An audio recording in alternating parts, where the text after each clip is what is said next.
Chinese बहू। Chinese बहू हमारी याद तो है ना आपको? भूले तो नहीं ना?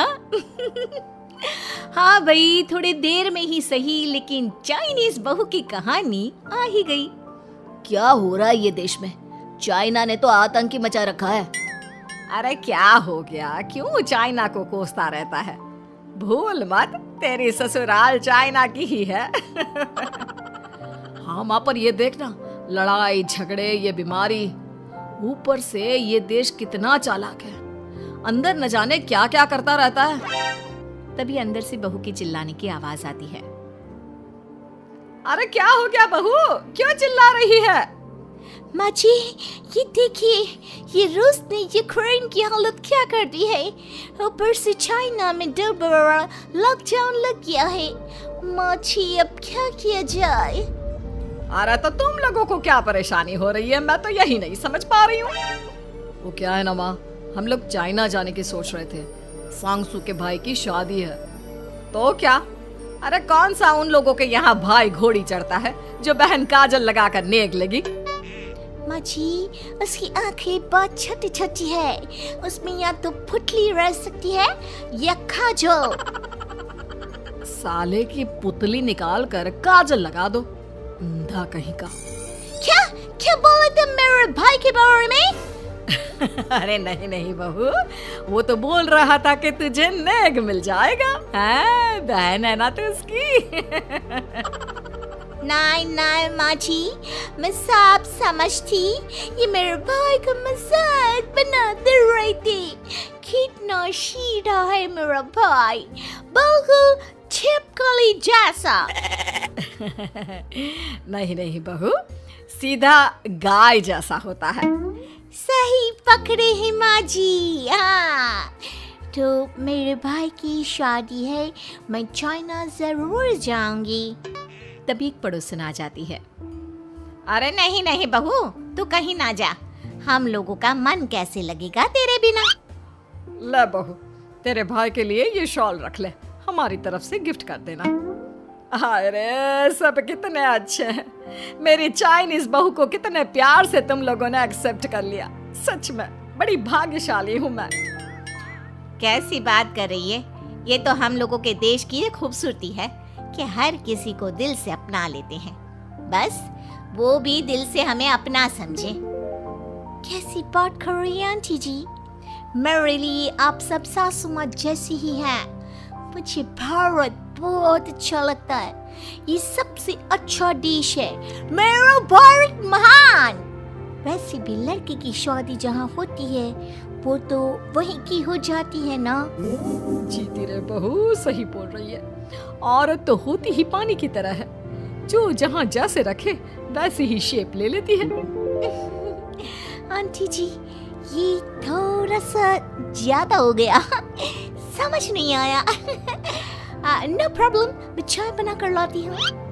फिर क्या, वो दिन भी आ जाता है जब बेटे बहू को चाइना जाना पड़ता है। वहाँ जाकर बहू का भाई कहता है, मेहरबान आ गए, मेहरबान आ गए।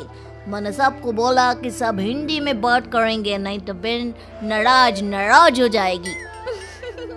थैंक्स बॉय, हिंदी मेरी भाषा है, आप मुझे उसमें बात करना अच्छा लगता है। आपने जीजा जी से मिलो। ओ बहन, तुम अंदर चलो। सभी बहू को अंदर लेकर चले जाते हैं, लेकिन सांगसू का पति, वो तो बेचारा चाइना के ससुराल के आंगन में अकेला खड़ा रहता है। काफी देर तक जब कोई उसे नहीं पूछता तो वो माँ को घर पर फोन करता है। हाँ बेटा, पहुँच गए ना कुशल मंगल? हाँ माँ, लेकिन सांगसू पता नहीं कहाँ है, वो तो अंदर गई है, तब से बाहर आई ही नहीं। अरे कैसी बात कर रहा है? तो तू अंदर चला जा, तू बाहर क्यों है? अरे दामाद है तू वहाँ का, उन लोगों ने तुझे बिठाया, चाय पानी कुछ नहीं पूछा? नहीं ना माँ। तभी सामने से सांगसू आती है। क्यों आप अभी तक तैयार नहीं हुए? और ये बैग लेकर क्यों कमरे से बाहर आए? इसे वहीं रख देते। कमरा? कौन सा कमरा? अरे कैसी बात कर रही हो? जब से तुम अंदर गई हो मैं बाहर ही तो खड़ा हूँ। बहू को बहुत हैरानी होती है और गुस्सा भी आता है। तभी उसका भाई और माँ आ जाते हैं। और सांगसू, अंदर खाना लग गया है। पहले ये बताओ कि मेरे पति को किसी ने खाना या पानी क्यों नहीं पूछा? वो भारत से ससुराल पहली बार आया है, वो भी मेरे कहने पर। उनकी इज्जत क्यों नहीं की? देख बेटी, तूने जबरदस्ती जिद में शादी की थी तो हम लोगों ने कर दी, लेकिन अब तुम ये सोचो, पूरी चाइना में मैं इस इंडियन को अपना दामाद बताऊं? So sorry. हाँ संगसू, और तुम भी चुप रहना, नहीं तो वो लोग मेरी शादी तोड़ देंगे। ओह, ऐसी बात है। कोई बात नहीं, मैं बाहर होटल में रह लेता हूँ, तुम वही करो जो ये लोग चाहते हैं। कैसी बात कर रहे हो? शादी के बाद पति जैसा भी हो, जो भी हो, पति होता है। वैसे भी तुम्हारे पूरे परिवार ने, सबने बिना सोचे मेरा साथ दिया, मुझे एक्सेप्ट किया, प्यार किया। मैं अपने देश में आपको अकेला कैसे छोड़ सकती हूँ? ये हिंदी फिल्म का ड्रामा बंद करो, मैं अभी अब बर्दाश्त नहीं करूँगी। चुपचाप अंदर चलो, नहीं तो ये शादी वादी यहीं खत्म करके इसे अकेले ही इंडिया जाना पड़ेगा। कैसी बात कर रही हो माँ? ये मेरे पति हैं। नहीं था, हम लोगों ने यहाँ वकील को बुला लिया है, जिसके बाद अब तेरा तलाक करा के हम यहाँ के चाइनीज लड़के से तेरी शादी करा देंगे। अरे कैसी बात कर रहे हो? हम तो यहाँ तुम्हारी शादी के लिए आए थे। नहीं, मैं सांगसू के बिना नहीं रह सकता हूँ।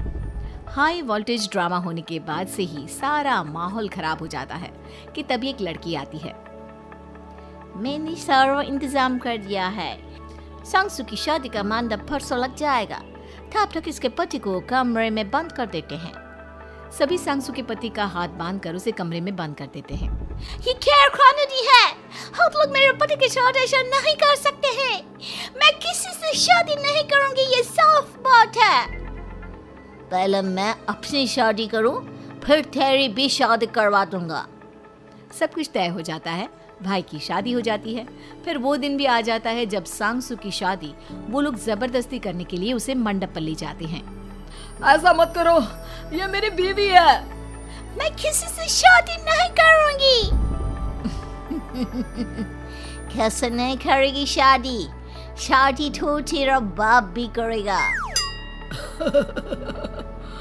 हो, मैं करूंगा शादी।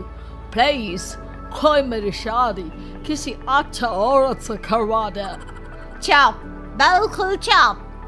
फिर माँ सांगसू और उसके पति से कहती है, तुम लोगों का बच्चा मेरी कैद में है। अगर तुम लोगों ने कोई भी होशियारी की तो मैं इस बच्चे को मार दूंगी। दोनों माँ का रूप देखकर हैरान हो जाते हैं। बच्चे की खातिर दोनों शांत हो जाते हैं और शादी की रस्में शुरू हो जाती है कि तभी सांगसू की सास पुलिस के साथ आ जाती है। माँ, ससुर माँ आ गई, मेरी माँ आ गई। माँ प्लीज हम लोगों को बचाकर वापस ले चलो। पुलिस सभी को गिरफ्तार कर लेती है। बेटी के बच्चे को मारने की धमकी तो कोई चुड़ैल ही दे सकती है। अरे तो ये चुड़ैल ही तो है। ये सही बोल रहे हैं, ये औरत किसी चुड़ैल से कम नहीं है। तभी उन लोगों का बच्चा भी आकर सांगसू के गले लग जाता है। माँ, तू सही समय पर आ गई, लेकिन तुझे कैसे पता चला कि यहाँ ये सब हो रहा है? बेटा, ये चाइनीज लोग ना होते ही धोखेबाज हैं। इन लोगों पर मुझे भरोसा नहीं था, इसलिए मैंने तेरे फोन को हमेशा के लिए मेरे फोन से अटैच कर दिया था, जिससे तेरे आसपास होने वाली सारी बात मैं सुनती रहूं। उस दिन भी मेरी तेरी बात हो रही थी तो तेरा फोन ऑन था, मैं सब समझ गई थी। मुझे माफ कर दो। नहीं, बिल्कुल नहीं। चलिए माँ जी, इंडिया वापस चलते हैं। आज के बाद मैं यहाँ कभी नहीं आऊंगी।